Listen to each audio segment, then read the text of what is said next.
ताली बजाएंगे और यीशु मसीह के नाम की बड़ाई हो इस अच्छे समय के लिए जो हमारे प्रभु ने हमें दिया है कि हम अपने प्रभु यीशु के नाम की महिमा और स्तुति कर सकते हैं। थोड़ी देर हम प्रभु के वचन को सुनेंगे और उसके बाद हम लोग एक दूसरे के लिए प्रार्थना करेंगे। Praise the Lord. पिछले संडे हमने कल ही तो संडे था, हमने चर्च में क्या सुना था? क्या सुना था बताइए, क्या टॉपिक था? जी बोलिए, मनु बताओ। जीवन की दौड़। जीवन की दौड़ नहीं, जीत की दौड़। Race of victory, race to victory, विजय की दौड़, एक फतेह की दौड़, ठीक है ना। और ये दौड़ सभी लोग दौड़ रहे हैं और इस दौड़ में कभी ना कभी रुकावट आती है।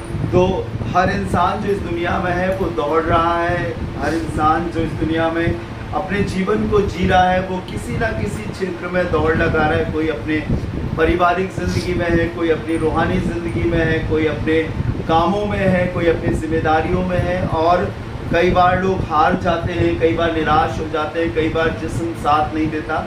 लेकिन परमेश्वर का वचन बताता है अपने लोगों के लिए जो खुदा के भवन से जुड़े हैं, जो उसे प्यार करने वाले हैं, जो पाप और पाप की रीतियों से अलग हैं, एक पवित्र जीवन जीने वाले हैं, उनके लिए प्रभु ने बताया है कि तुम भी जब इस दुनिया में हो तो तुम्हारी भी एक रेस है।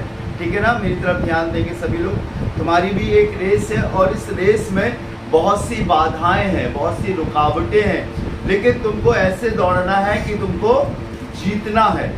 और कुछ चीज़ें ऐसी हैं जो आंखों से दिखेंगी, कुछ चीज़ें ऐसी हैं जो कानों से सुनाई देंगी, कुछ चीज़ें ऐसी हैं जो स्वप्न में आएंगी, कुछ चीज़ें ऐसी हैं जो मनुष्य अपने जीवन में ना चाहने के बाद भी उसको उन चीज़ों का सामना करना पड़ेगा। क्योंकि बाइबल में लिखा हुआ है कि विश्वास परखा जाता है। और एक चीज़ और भी लिखी है, जितने धार्मिकता के संग या पवित्रता के संग एक परमेश्वर से संबंध बनाकर अपने जीवन को जिएंगे, बाइबल में लिखा है, वो सताए जाएंगे, उन पर क्लेश आएगा, उन पर प्रॉब्लम आएगी। लेकिन यदि हम प्रभु के लोग हैं, प्रभु पर भरोसा रखने वाले लोग हैं, तो इस जिंदगी की रेस में, इस दौड़ में प्रभु हमारी अगुवाई करेगा, हमारी रक्षा करेगा और हमें उस मुकाम तक पहुंचाएगा। लेकिन हर रोज़ हमें ये देखना है कि हम उस रेस में हैं या रेस से हम बाहर आ गए। ठीक है ना, उस दौड़ में हम शामिल हैं या उस दौड़ से हम बाहर आ गए। मैंने एक उदाहरण भी दिया था कि मुझे एक आंटी जिम लेकर गई और मुझसे वो बोलती हैं कि पास्टर राजू, आपके चर्च का समय वो है जब मेरे जिम जाने का समय, इसीलिए मैं नहीं आ पाती हूँ। तो इत्तेफाकन मुझे एक मौका मिला कि मैं उनसे मिलूँ, उनसे बात करूँ और वो जहाँ जिम जाती है देखूँ। मैंने कभी जिम नहीं देखा था और सिर्फ सुना था, लेकिन जब मैं उस जिम में गया तो मैंने वहाँ पर एक ऐसी मशीन देखी जो चल रही थी, जिस पर लोग खड़े थे और हाथ से पकड़ कर रखे थे और उसमें बटन दबाते थे तो वो कभी तेज़ घूमने लगती थी और उस पर वो चलते थे, और कभी उसे बटन दबाते थे वो धीमे चलती थी। लेकिन वो इंसान आगे नहीं बढ़ रहे थे, लेकिन वो पट्टा जो उस पर था, जिस पर वो चल रहे थे, वो गोल गोल घूम रहा था। तो मुझे परमेश्वर इस बात को कहने लगा, आज भी बहुत सारे लोग हैं जो चल तो रहे हैं लेकिन आगे बढ़ नहीं रहे।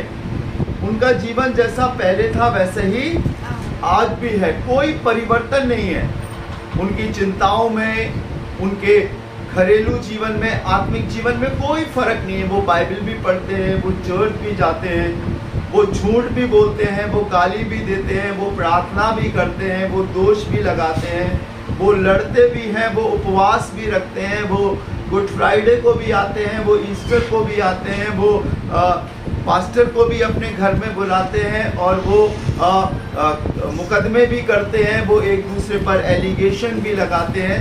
तमाम प्रकार की उनके अंदर कड़वाहट है, बुराइयां हैं, और वो प्रभु के लोग भी कहलाते हैं दुनियावी तौर से।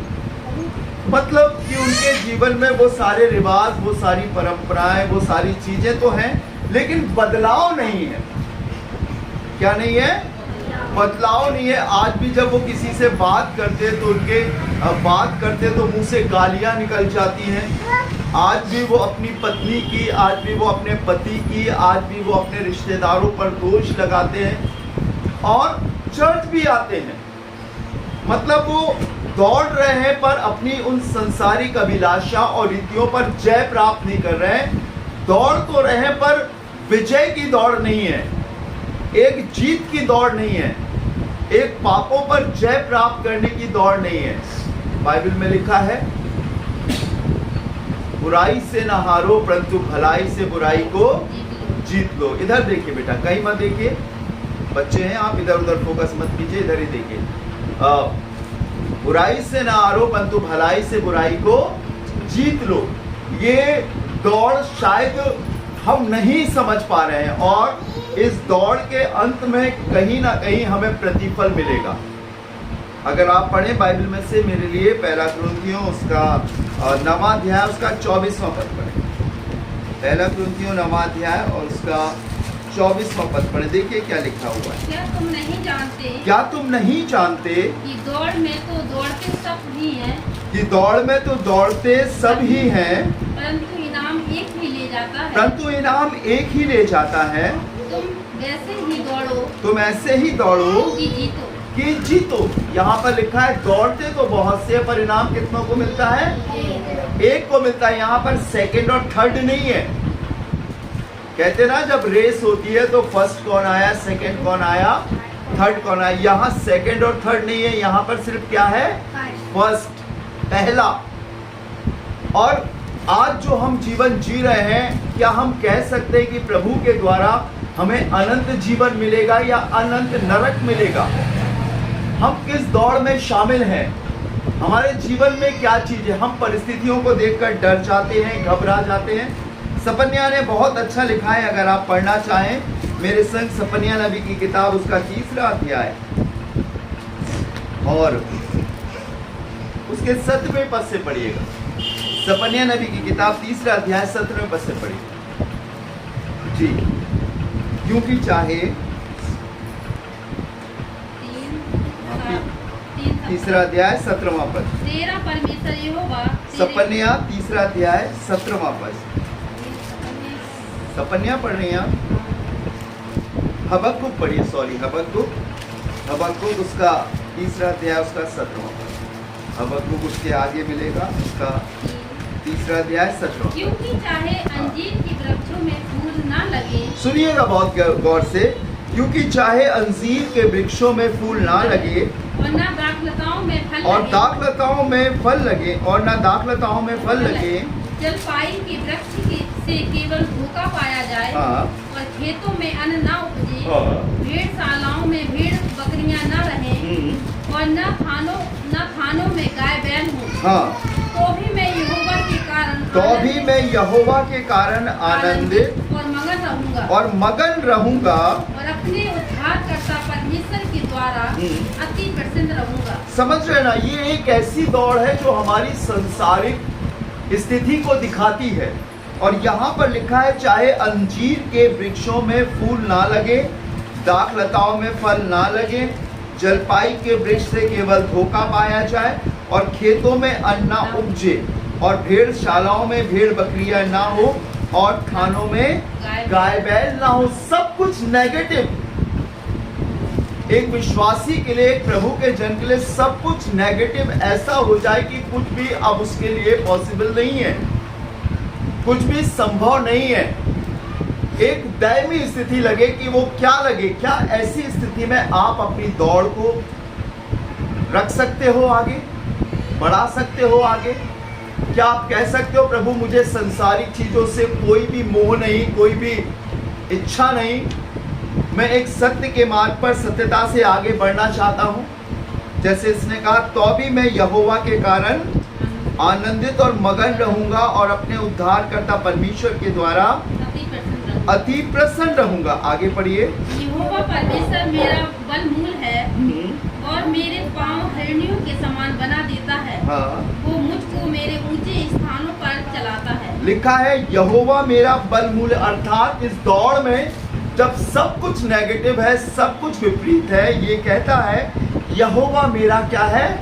बलमूल है और मेरे पाँव को किसके समान बनाता है?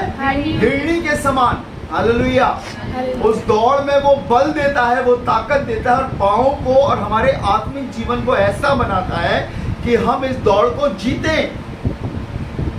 किसी परीक्षा के कारण, किसी लालच और अभिलाषा के कारण हम गिरे नहीं, लेकिन हम सत्य के मार्ग पर सच्चाई से आगे बढ़े। और आखिरी लाइन में क्या लिखा है?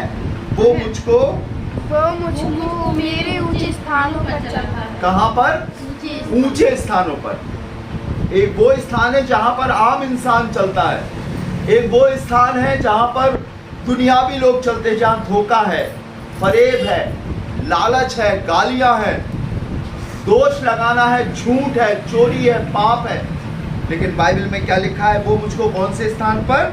ऊंचे स्थान, मेरे ऊंचे स्थान पर। एक स्थान परमेश्वर ने आपके लिए रखा है, संसार के स्थान से एक ऊंचा स्थान, जहां पर पाप नहीं है, जहां पर धोखा नहीं है, जहां पर झूठ नहीं है, जहां पर फरेब नहीं है, जहां पर दिखावा नहीं है।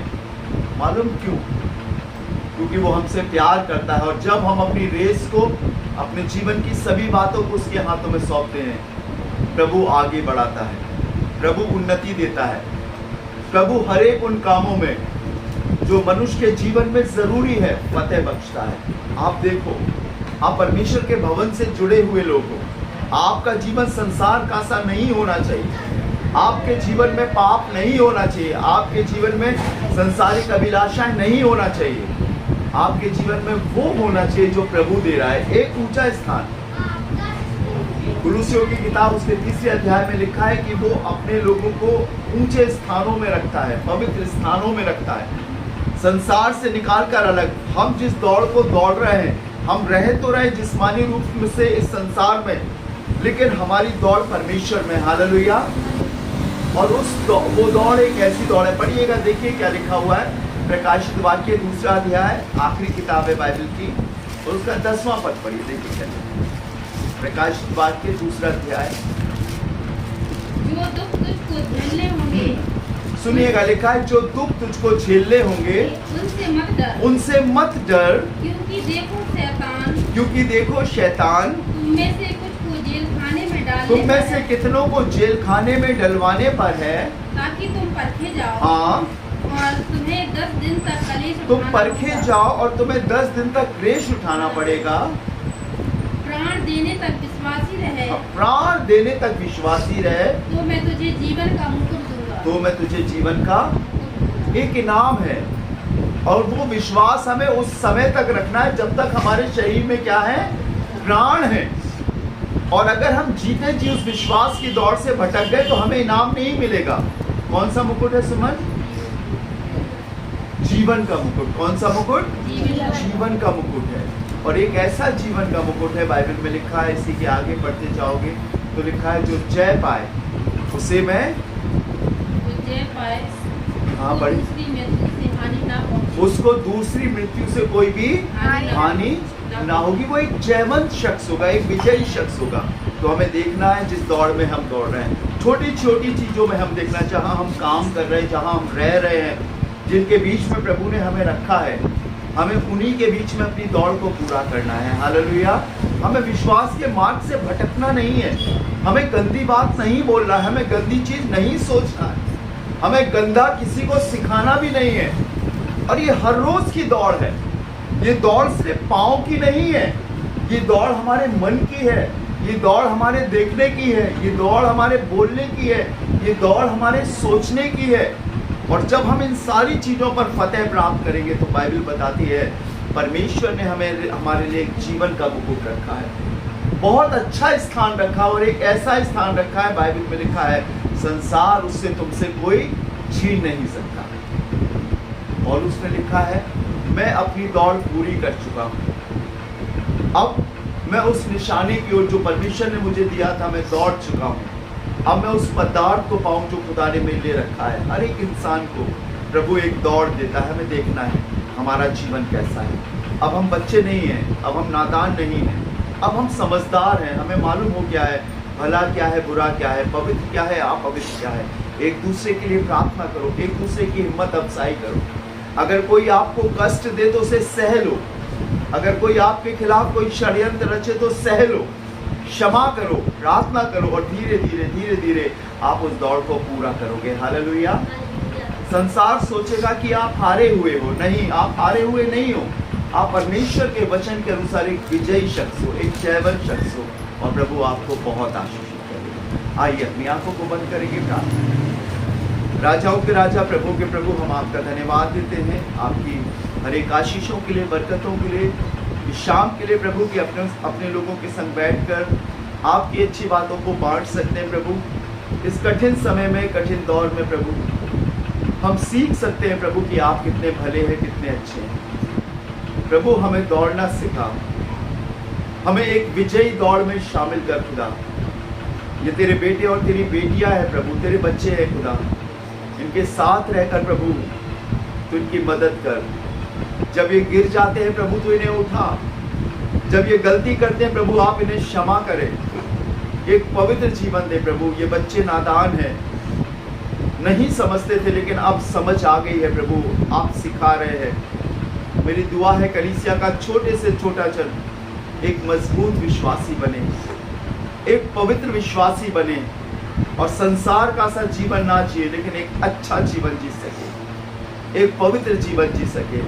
प्रभु इनका मार्गदर्शन करना, एक दूसरे के संग प्रेम करने की हिम्मत देना, तेरे वचन के अनुसार बने रहने की ताकत देना, आडंबरों और बुरी इच्छाओं से बचाकर एक पवित्र जीवन देना। हम सब कुछ आपके हाथों में सौंपते हैं, हमारे प्रिय परिवार पर और सब पर आपका आशीष का हाथ हो। इस दुआ को धन्यवाद के साथ प्रभु यीशु के नाम से मांगते हैं, आमीन। जय मसीह।